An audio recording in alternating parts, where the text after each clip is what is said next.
Welcome to another edition of the 2014 NAIA Weekly Football Update. I'm your host, Alan Grossbach, alongside Chad Waller, coming to you from the NAIA headquarters in downtown Kansas City, Missouri. Now today we'll take a look at the top games from the past week, as well as highlight some key matchups to look forward to this weekend in NAIA football. Let's kick off this week's show with a look back at last week's NAIA football game of the week between number 1 Morningside and number 16 Dakota Wesleyan. And for the second straight week, it really wasn't that close of a contest as Morningside blew out Dakota Wesleyan 50-7. Now you really got to take a look at the offense, as Morningside finished with 793 yards of total offense just 1 week after it set the NAIA national record with over 900 yards against Hastings.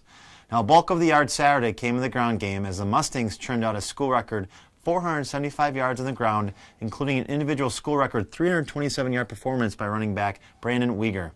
Now the junior tailback also scored 4 touchdowns in the contest en route to earning NAIA National Offensive Player of the Week honors. Other notable performances in the contest came from quarterback Ryan Kasdorf. He threw for 318 yards and 2 touchdowns, while wide receiver Connor Niles, he posted a career-high 144 yards and only 4 catches, so really impressive by him. The next game we'll highlight this week is Taylor's 27-24 overtime win against number 8 Robert Morris, and the Eagles entered the game 6-0. Now the Trojan defense came up huge in this contest as Jay Johnson punched the ball loose and Dan McKenna recovered on the 3-yard line with less than 1 minute to go to send the game into overtime. Now after a Robert Morris field goal to open the extra frame, Taylor quarterback Michael Miller connected with a diving Hans Lundberg for the game-winning touchdown catch and the Taylor win. Thanks to the Taylor Sports Information Department, we were able to catch up with head coach Ron Korfmacher to hear his thoughts on the victory. Excited, thrilled for our guys, but spent, and that's fine. That's how you want to be. You want to have it all spent and have nothing left. Defensively, there were a number of things we did great. Third quarter was a good quarter for us, and our guys in one of the last drives of the game took the ball methodically down the field, drive. Then we stalled out with penalties where, we're in for touchdowns. That's what we're about to do. But at 21-21, if it comes down to 4th down and we need 3 points, we're going to chip it in. We took 20 yards in penalties, and that's a tough spot. That's a tough spot to be in. But our defense, when they had to go back to the field after a muff, really did a great job.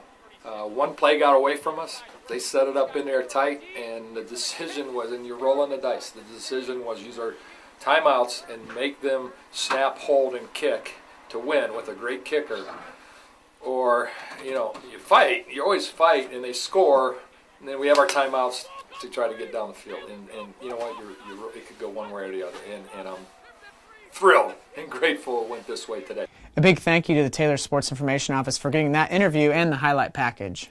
A couple interesting notes about the game is it now gives Taylor 2 victories over teams ranked among the top 15, and it gives them sole possession of first place in the Mid-States Football Association Mid-East League, which is 4 weeks left. Now our final game of the week was a key one out west as number 3 Carroll avenged its season-opening loss with a 42-40 shootout win against number 4 Southern Oregon. Offenses ran wild on Saturday as the two sides combined for more than 1,000 yards of total offense. All-American running back Dustin Rinker led the Saints with 30 carries for 201 yards and 2 touchdowns, while Southern Oregon's record-setting quarterback Austin Dodge threw for 356 yards and 3 scores. Now the most important fact about Saturday's result is that it ties the two clubs atop the Frontier Conference standings at 5-1, which is 4 games left. Now lastly, we'd like to congratulate Benedictine's Larry Wilcox on career win number 250, which happened last Saturday against Peru State.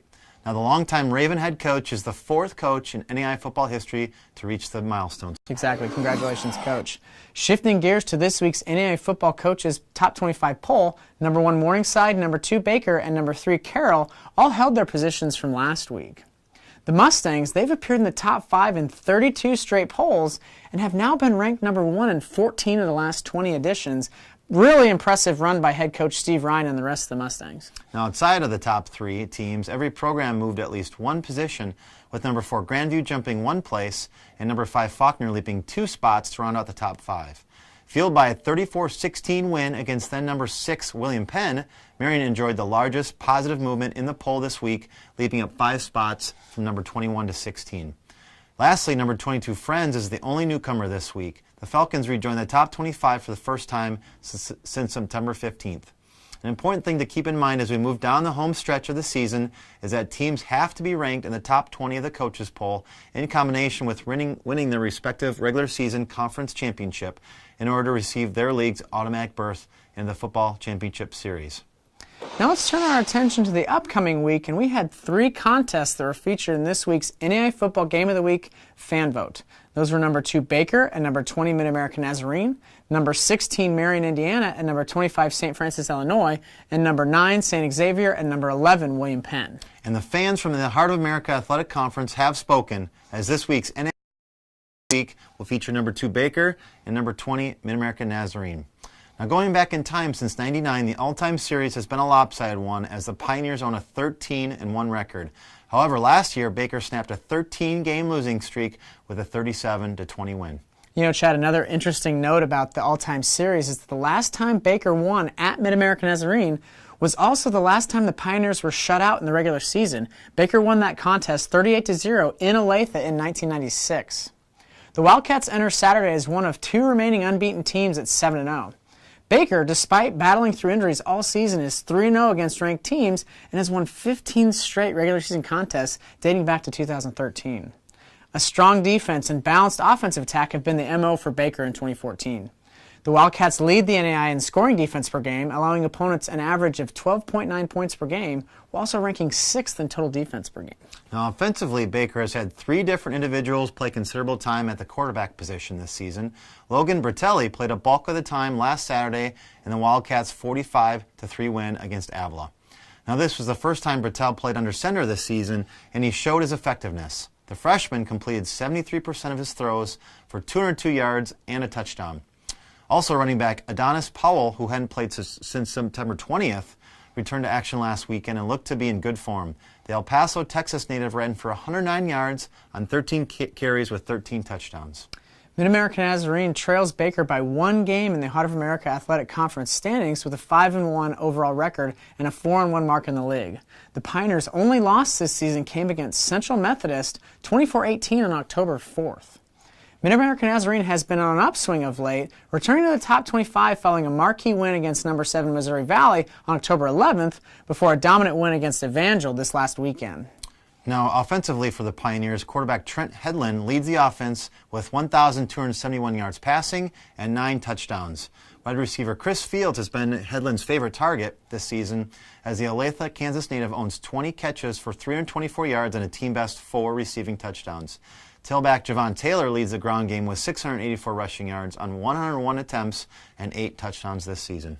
Similar to Baker, Mid-American Nazarene has shown a strong defense this season. The Pioneers rank among the top 20 nationally in scoring defense, total defense, and rushing defense.